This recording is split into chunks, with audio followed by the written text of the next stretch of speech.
warahmatullahi wabarakatuh. Halo anak-anak, bagaimana kabarnya hari ini? Semoga selalu dalam keadaan sehat ya. Amin.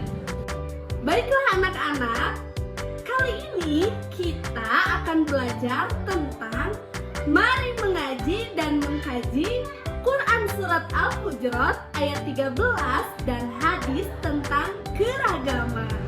Sebelum memulai pembelajaran, marilah kita sama-sama membaca doa.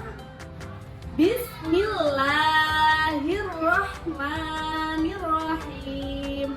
Raditu billahi robba wa bil islami dina wa bi muhammadin nabiyya wa rasula.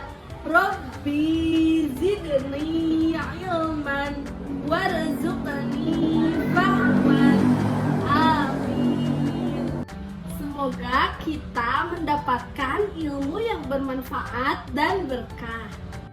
Adapun tujuan pembelajaran kali ini, yang pertama, kalian mampu membaca Al-Quran Surat Al-Hujurat ayat 13 sesuai dengan kaidah tajwid yang benar.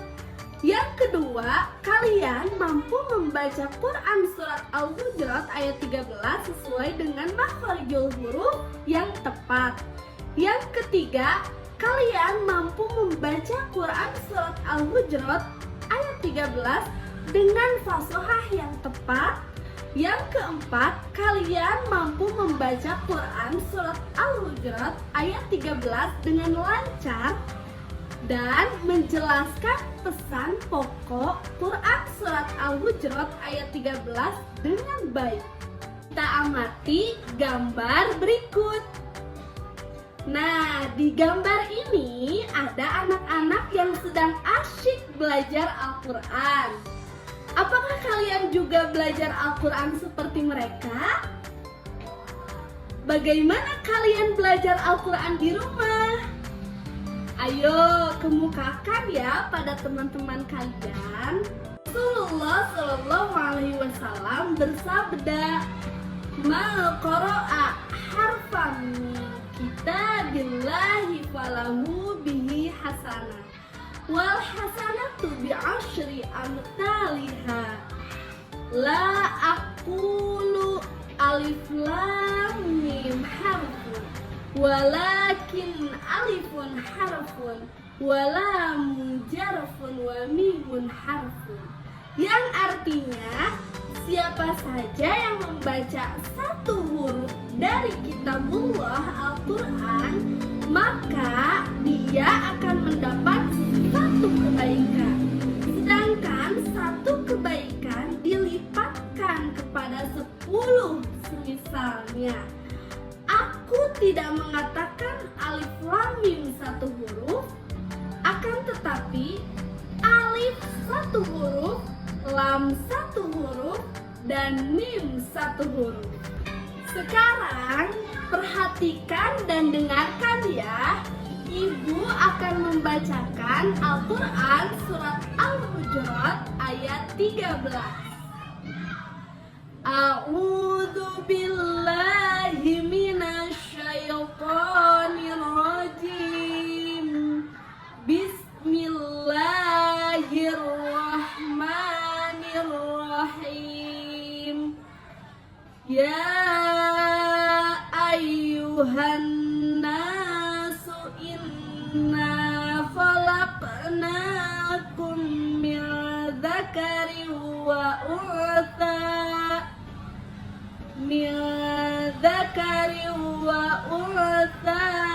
wa ja'alnakum syu'uban wa qabaila lita'arafu.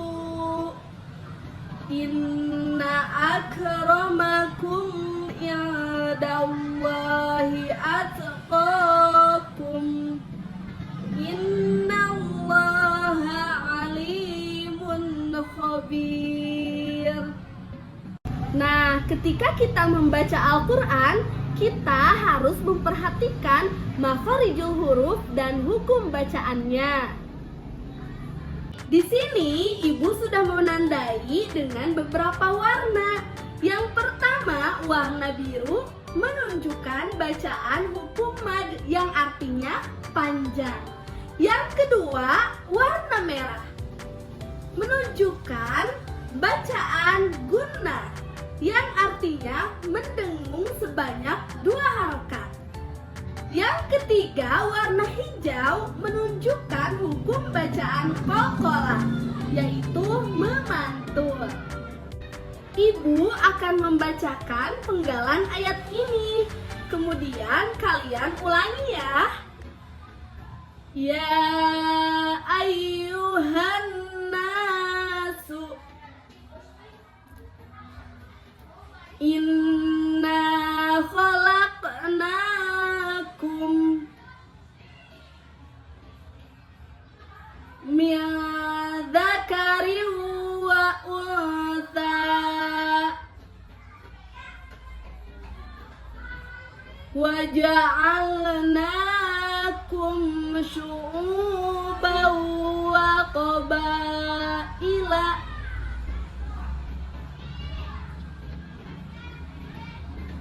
lita'arafu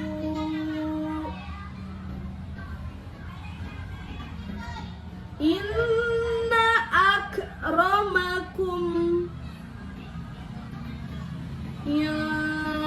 indallahi atqakum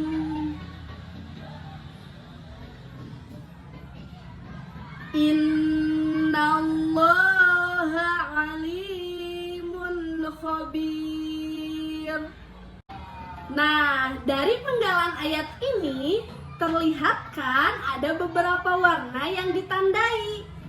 Contohnya ini, an-nasu itu berwarna merah menunjukkan hukum bacaan gunnah, mendengung dan 2 harokat.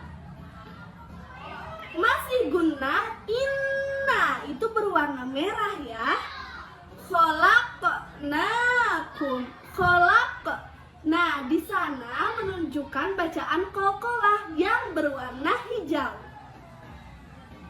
Wa untha. Nah, itu ada yang berwarna biru. Ta itu hukum bacaan mad, yaitu panjang. Masih hukum mad.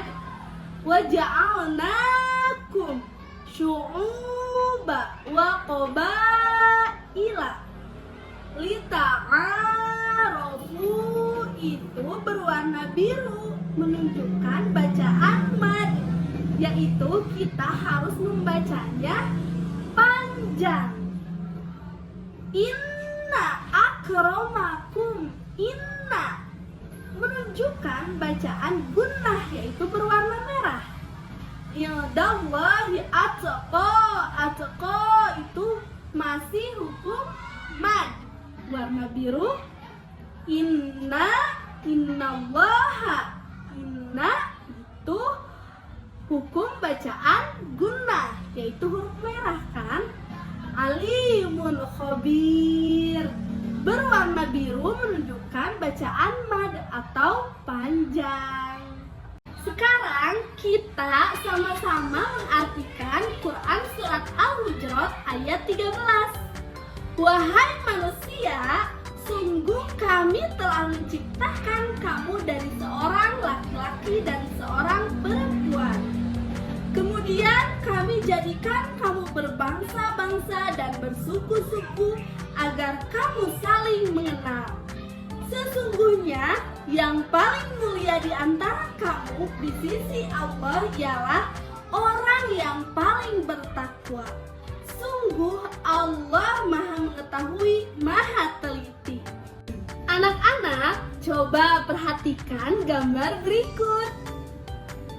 Manusia diciptakan oleh Allah dengan beraneka ragam. Ini adalah anugerah dari Allah yang patut kita syukuri. Bagaimana keragaman dalam keluarga kalian? Coba kalian tulis ya perbedaan jenis kelamin, bentuk fisik, dan macam-macam sifat dalam keluarga kalian. Kemudian, pernahkah kalian bergotong royong bersama orang yang berbeda agama? Nah, mengapa kalian harus membantu orang lain walaupun berbeda suku atau ragamnya? Anak-anak, gambar yang pertama menunjukkan bahwa di keluarga kita pun tentu berbeda-beda, baik itu fisiknya, jenis kelaminnya, ataupun sifat-sifatnya. Contohnya, ayah berjenis kelamin laki-laki, ibu berjenis kelamin perempuan, kakak berjenis kelamin laki-laki, dan adik berjenis kelamin perempuan. Bentuk fisiknya pun berbeda, mulai dari rambut, jenis kulit, tinggi badan, itu pun berbeda meskipun dalam satu keluarga. Gambar yang kedua menunjukkan berbeda-beda suku.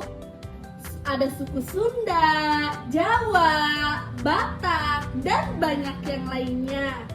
Begitupun pada gambar yang ketiga dan keempat. Walaupun berbeda agama, tapi tetap saling menghormati, menyayangi, dan berbagi. Allah Subhanahu wa Ta'ala tidak senang terhadap orang yang menampakkan kesombongan dengan keturunan, kekayaan, atau kepangkatan. Karena sesungguhnya yang paling mulia di hadapan Allah hanyalah orang yang bertakwa. Karenanya, kalian hendaknya berusaha untuk meningkatkan ketakwaan supaya menjadi orang yang mulia di hadapan Allah Subhanahu wa Ta'ala. Di tengah keragaman itu, maka manusia diminta untuk saling berlapang dada dan bertenggang rasa. Manusia sebagai wakil Allah Subhanahu wa Ta'ala di atas bumi ini mendapat mandat untuk mengelola dan menjaga kelestarian planet ini. Dalam rangka itu, manusia harus menciptakan suasana yang harmoni dan damai. Berbeda dalam persaudaraan, bersaudara dalam perbedaan. Pesan pokok Quran Surat Al-Hujurat ayat 13 yang pertama, keragaman dan perbedaan adalah sunnatullah yang sudah Allah tetapkan. Yang kedua, Allah menciptakan manusia dengan jenis kelamin, suku, dan bangsa yang berbeda. Yang ketiga, manusia di hadapan Allah sama kedudukannya, kecuali orang yang bertakwa. Jadi kesimpulannya anak-anak, yang pertama, membaca Al-Quran adalah kewajiban bagi setiap muslim. Yang kedua, orang yang membaca Al-Quran akan dibalas oleh Allah setiap hurufnya 10 kebaikan. Yang ketiga, membaca Al-Quran harus sesuai dengan tajwid yang benar, makharijul huruf yang tepat, fasohah yang tepat, dan membacanya harus pelan, tidak tergesa-gesa. Sebelum mengakhiri pembelajaran kali ini, Ibu ada pantun ya. Membawa koran dari mobil, membacanya di pematangan sawah, membaca Al-Quran dengan tartil, hati tenang, hidup berkah.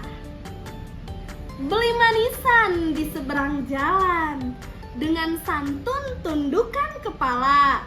Jangan bosan baca Al-Quran, satu huruf pun dapat pahala.